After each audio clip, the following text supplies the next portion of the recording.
Last night, thousands of pro-Palestinian protesters gathered outside the New York Public Library after two groups of protesters converged and marched through Midtown. Eyewitness News reporter Marcus Solis is live outside the Israeli consulate. Marcus, there are more protests scheduled for today. Indeed, there are, Tony, and these protests, particularly the Friday night ones, right through the heart of Midtown, are aimed at disrupting the evening rush, and that was certainly the case yesterday. As you mentioned, this was a convergence of a number of splinter groups that had protested. It started out in Union Square, that's where one group was, and then it linked up with another group that was outside of the public library there on 42nd Street.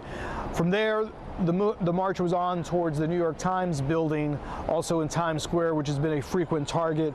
And then the crowd moved towards the governor's office, Governor Hochul's Midtown office.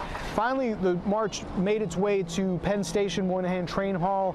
Protesters briefly trying to get inside of the train hall, but were kept out. Now, while all this was going on, Mayor Adams, in a support for Israel, was addressing congregants at the Central Synagogue, vowing to keep Jewish New Yorkers safe. You are not going to live in a city where you have to take off your yarmulke because you're going on the subway station. You're not going to live in a city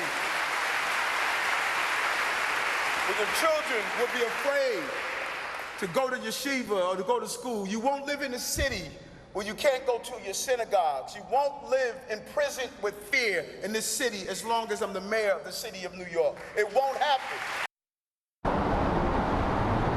Now, yesterday's protest was peaceful, no arrests to report. Another one scheduled for today, a pro-Palestinian protest in Bay Ridge this afternoon.